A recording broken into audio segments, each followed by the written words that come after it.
Hello and welcome along to another edition of the Andrew Eborn Show, where I'm delighted that my guest is the fabulous poet, Paul Birtill. How are you doing, Paul? Okay, thanks. It's really good. And I'll tell you what, Aline was on the line to us, quoting all sorts of things about you. And he wanted to correct something right at the very top about John Cooper Clarke, who said all those wonderful things about you. And you say that Aline got the wrong end of the stick. What actually happened? Oh, well, she said that she was quoting from the article where John Cooper Clarke said that a lot of poets send him their work and he always warns them if he likes any of the lines, he'll pinch them. And she mistakenly thought I'd said that, and I hadn't. And no poet's ever sent me his work, so she got it all wrong, you know. Well, I thought I got it right when I said it was John Cooper Clarke, wasn't it? It was his line. It was always good. Yeah. No, I've never plagiarized a poetry line in my life, I'm pleased to say.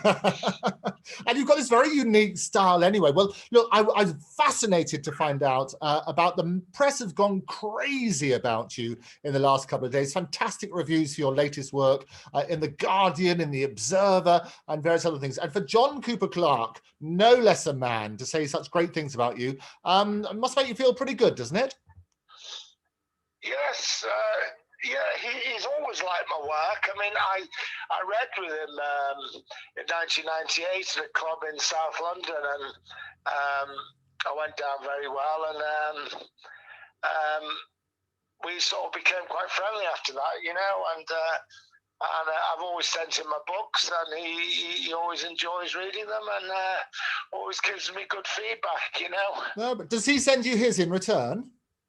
He does indeed, yes. He sent me his last one, Luckiest Guy Alive, yeah, which I really enjoyed, yeah. Oh, brilliant. And he's putting his autobiography in the post to me this week, I believe, right. Which has just come out. There's no message, and I think that's what we need. We need more poets, don't we? I think that can encourage people to get out, put pen to paper, because now is the time, isn't it? We've got so much stuff out there that we want people who can craft their words in an appropriate way to basically encapsulate what's going on in the world. Yes, good point. Yes, we do, yeah. So all interesting stuff. But you got, I mean, your fantastic sense of humour. You've got a glorious combination of both Liverpool and Irish. You're born in Walton in 1960. How much of your childhood do you remember? Quite a lot. I have quite a detailed memory, and that was Walton, actually, not to be confused with Walton, which is the posh part of Liverpool. Yes, Walton is just by the prison, just by Walton Jail. What used to be called Walton Jail, it's now Liverpool Prison. Our house overlooks it. Our house overlooks the prison, you know. Yeah. And my brother lives there now. What, in the prison? I remember a lot about my childhood. It was largely very happy. It was the best time of my life, really, growing up. I had a great time. Well, there was lots of kids about, lots of roads to play in, not many cars on the streets, and we were just out all the time. Not like the kids today who spend all their time on computers and things, you know. Well, I always say that, Paul. I mean, the more means of communication we have, the less we're able to communicate.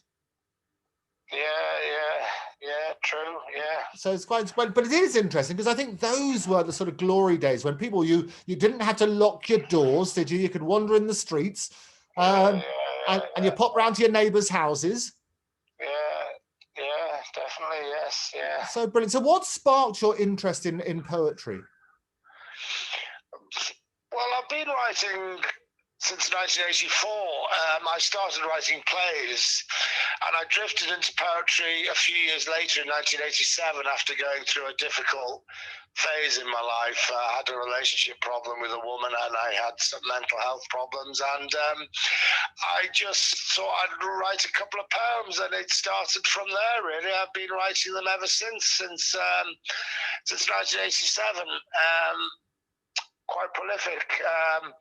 I haven't written a play now for a good 5 years, but I have written 10 plays over the years, 5 of which have been produced and staged at the various theatres. And I think that's what Aline, hopefully she got this bit right. She said there was a play in which you had a sausage casserole. Was that right? Oh, yes, yeah, that was Happy Christmas, yeah. It was Happy That's Christmas. right. Yeah, she loved that play. She gave it a 5-star review in the Ham and High. It's actually been on 3 times. It's been staged 3 times at 3 different theatres. And but the first play she came to of mine, which she really liked, was called The Lodger, and she also gave that a very good review. And we became friendly after that. Yes, and. You know, she only lives around the corner, so we offer meet for coffee, you know. No, it's great. But obviously all the reviewers seem to love you. You've got John Cooper Clarke, you've got Aline Waites. I mean, it's did you ever get a bad review? I'm pleased to say no. A couple of lukewarm ones for my plays, but I wouldn't say I've ever had a bad review, no. No, I mean, I've got a scrapbook full of them all. I keep them, and I'm pleased to say that they're all quite good, and some of them are very good. I know it's super, but it's always the way, Paul, isn't it? When anybody has a review, what people normally focus on, they're going to have 100 great reviews, and there's always one which sort of upsets the apple cart, and people will sort of always focus on that one. But I'm delighted you haven't had a single bad review in your whole life. No, I wouldn't say I have, no. No, brilliant. So in terms of poems then, what we're going to do is we're going to get you back a few times and share some of your poems if you're happy to do that. And maybe what we could do is start with some of the background for the first time that you picked a particular work. What have you picked for us today? Well, I've got 2 of my books in front of me. I mean, I've actually published quite a number of books and pamphlets over the years. I think about 17 in total. Excellent. But I was going to start from one from my new and selected poems, which came out from Hearing Eye Press. They're a London-based press. It came out 4 years ago. Okay. And I was going to read some from there. Okay, fantastic. So give us the background to set it up, and we're totally in your hands. Well, how many would you like me to read? Well, I'll tell you what we'll do. Let's have 2 or 3 this time, and then we'll bring you back for more episodes, and we can put you into lots of different programs. I'd like that. We'll have little bite-sized pieces of Birtill. Yeah. Okay. Well, this first one's called Keeping Watch. There is a history of insanity in that family going back 3 generations, and they watch each other like hawks for signs. They are over-controlled in that house. Impulsive behavior is non-existent. I stayed there once, and nobody laughed, shouted, sang, cried, or did anything emotional. They just watched. They watched each other like hawks for signs. And one said, as I was leaving, it's in our genes, you know. And which particular family was that about? My own. It was. Yes. I tell you what, it's writing from experience that you talk about that when we talk about growing up in Liverpool. I mean, what do your family think about your writing? They like it. They're quite pleased. There's been a couple of poems which they haven't liked, which have been autobiographical. And painted my father in a rather bad light. But no, generally they're quite pleased. See, my father was a very strange man. Aline mentioned that earlier. He was very eccentric, incredibly morbid, and he certainly contributed to a lot of anxiety in me when I was growing up, always going on about illnesses and death. And he was a scientist, you know, and he was also a convert to Roman Catholicism. He was a fanatical Catholic. So I had quite a religious upbringing as well. And they always say, Socrates in between football matches used to say that show me a boy until the age of 7 and I'll show you the man, which is why it's so interesting hearing about people growing up and their whole sort of influences, because as you say, a wonderful, happy childhood playing with your friends, but you can also have all this sort of trauma at home. Yes. And this next poem I'm going to read you is what occurred after his funeral. Okay. And it's called Problems Describing a Dead Person. The argument was about whether or not loving father should be inscribed on his tomb, and it raged for 3 days and 3 nights with short breaks for food. Many a violent word was spoken, and at one point Fred said he'd smash the grave with a hammer. It was finally resolved by a sensitive neighbour who came up with an acceptable compromise, sadly missed by some. And I laugh, but it's that sort of dark sense of humour as well, isn't it? Yes, yes. I'll just read you one more about him. This is what it was like when I used to go out for walks with him, and it's called Out Walking with My Father. That woman's got cancer of the hand. It may spread, it may not. That building's not safe. It's going to collapse and kill people, little children probably. A man strangled a woman in that park last year. That dog could bite you and give you rabies. Watch your car doesn't hit you or you'll end up with no legs. Out walking with my father, the world became a terrifying place. And it certainly sounds like that. I mean, you can understand that you can get quite traumatized by this. I mean, all joking and the wonderful sort of sense of humor where you're mixing the dark with the harsh reality is basically, how old were you when you were walking with your father and you remember that sort of relationship? Oh, 6, 7. I mean, the first time he took me across the River Mersey in Liverpool on the ferry, there was a bit of a hold-up on the way back, and he told me that was because a woman had been found strangled in the toilets on the ferry, and the police were going to be on board because they thought the murderer was still on board. And I believed that for years until I found out when I was growing up, it never actually happened. He just made that up, you know. And do you think he did that because he thought it was funny, or was he just trying to shock you, or do you think he was a bit, I think he was just a bit twisted, really. A bit, you know, he had some issues in his life, you know. I mean, the marriage wasn't a very happy one. He wanted to be a priest all his life, despite having 6 children. Yeah, no, he was just a bit mad, really, is all I can say, you know. And it is extraordinary, isn't it? Because did you find that as your sort of coping mechanism? And you talk about mental health and the struggle that people have. So often I find with artists is that it comes out in their work. It's their sort of relief, if you like. Oh, yes, yeah. I do find writing poetry can be quite therapeutic. Yeah, it's good to get certain things out of your system. Yeah, I mean, we spoke earlier about critics, and you said that, I mean, obviously the press and the reviewers, they love it, but certain family members, you say, thought it was a bit too honest. Which ones were they feeling were too honest? Well, I don't know if I want to list them, but I'll read you one now that they all really liked. I think this is their favourite one. Okay. It's autobiographical, and it's called Waiting for My Mother. 53 and totally grey, wishing to avoid the young mothers was always last to arrive. I could wait 20 minutes, and then when the road was clear, in an old coat, looking tired and perhaps a little embarrassed, she'd appear. I was always pleased to see her. Well worth waiting for was my old mum. And did you feel that you were closer to your mother than your father? Yes, I definitely was. Yes. Yeah, I was the youngest of 6 children. It was quite a big Irish Catholic family. And I suppose I was, you know, a bit spoiled affection-wise, you know. Not materialistically, because we didn't have much money, but I was the youngest of 6, so I think people people made a bit of a fuss of me, you know.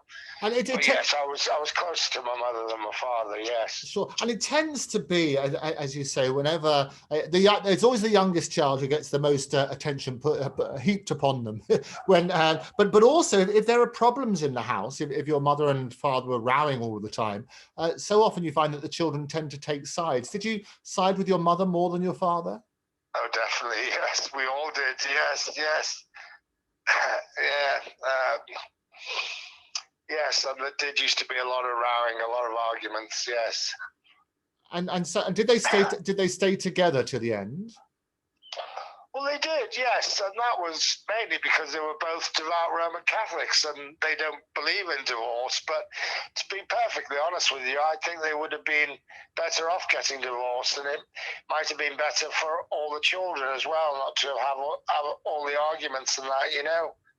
And it's you're so right. So often people find that they get traumatized. It's the big rows at home where people want to get a break from it. And I guess if it's a fairly small place that you're living in, you're all under the same roof, you've got nowhere to run, have you?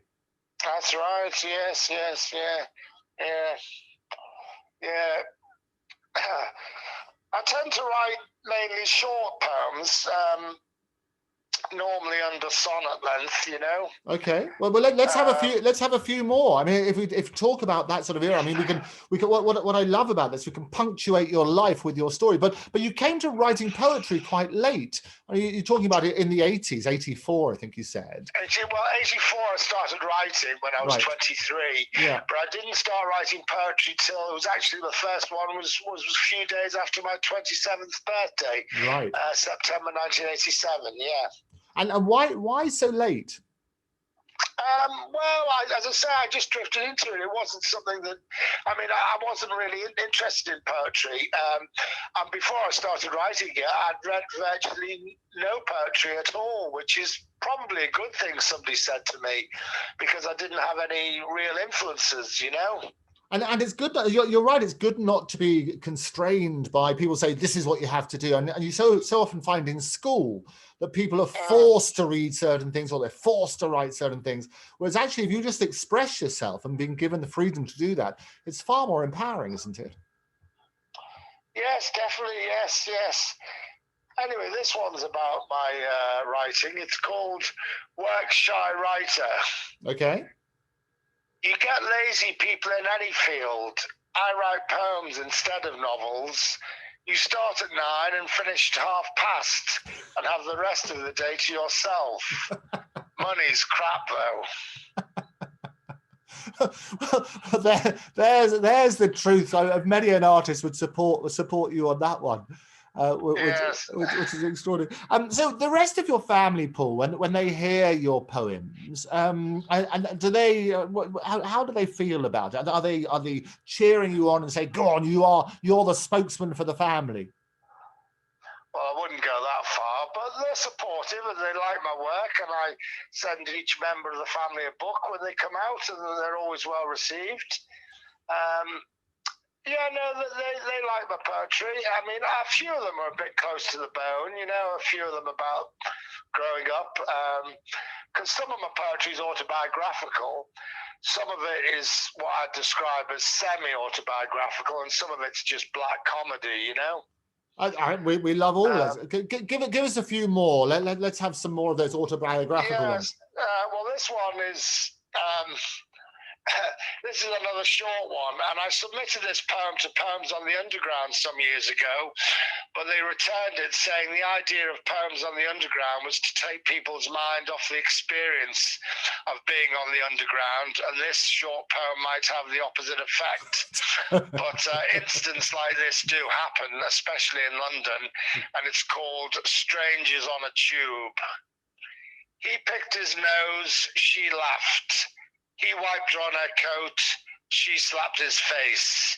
He headbutted her, I carried on reading Keats. Thank God for Poems on the Underground. I thought that would have been brilliant. And was that reflecting a real journey that you had? More or less, yes. I think that's all the way to Hampstead. I can see that Northern Line. I can see that late at night. So was I mean, talking about poems and that sort of influence, Keats, was he an influence of yours? No. As I say, I didn't really have any influences when I started writing it.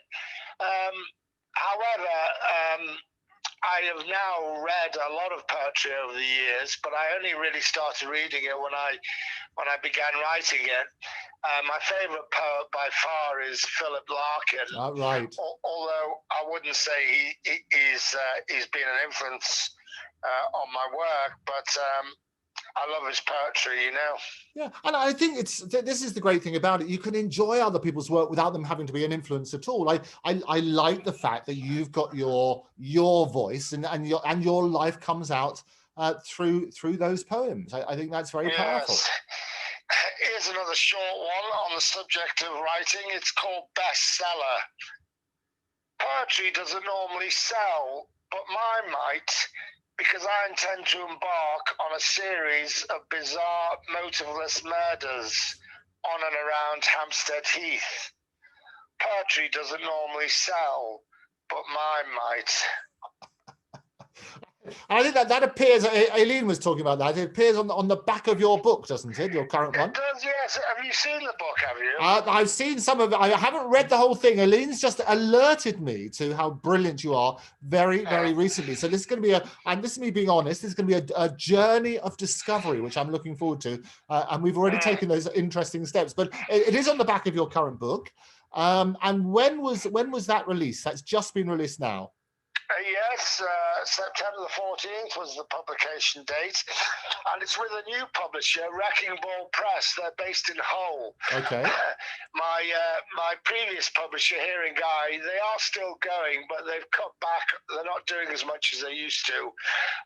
Their main editor, John Retty, who also became a friend of mine, died 10 years ago, and his wife has kept on the press, but they're not doing as much.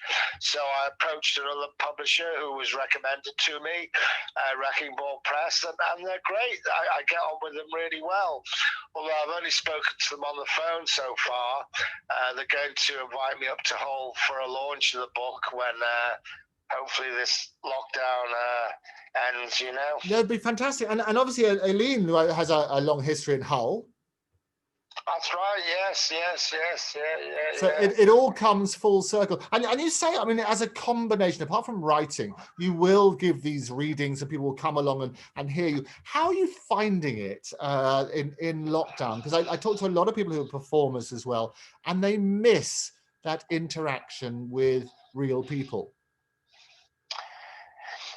Yes, well, I mean, I do quite a lot of readings, and they're great for selling books and getting new books in circulation, because poetry generally doesn't sell that many copies in the shops. So, I'm missing the readings, to be honest with you. I haven't done one now for over 6 months. I hope I will, be able to do some next year, And I think that's well. The other great thing about, well, I say great thing. One of the good things to come out of the lockdown is that people are sort of refocusing on what's important to them. And I think people are reinventing themselves. You're finding a lot of people in this Zoom generation. We're going to get you, we'll get you all set up on this as well. But you can find a bigger audience. For example, I was talking to the Queen's chaplain. One of the Queen's chaplain, Canon Roger Hall, who normally, his wonderful parish is in the Tower of London, and he would normally have the Beefeaters and a small congregation. But now, through the joys of streaming, he gets a global audience. And all of a sudden, you can find that this can be a very empowering way of getting you a much bigger audience over and above what you might normally expect. Yes, well, yes, that would be great, yes. So we should certainly have a look at a couple of those. Let's finish on let's finish on another one. Well, do you have a favourite at the moment? One which you would turn around and say, look, if I was going to be epitomised by one poem, this is the poem which would epitomise my work. Oh, I don't. Well, I would have to give that some thought. I'll finish on one which is a little bit morbid. As I say, my dad was always talking about death and dying. And this one is called, Will I Be Able to Die? Will I be able to die Do I have what it takes? Do I have the guts? Will I be able to relax enough when the time comes, let go completely? Or might I chicken out at the last moment? And will the doctor have to smother me with a pillow?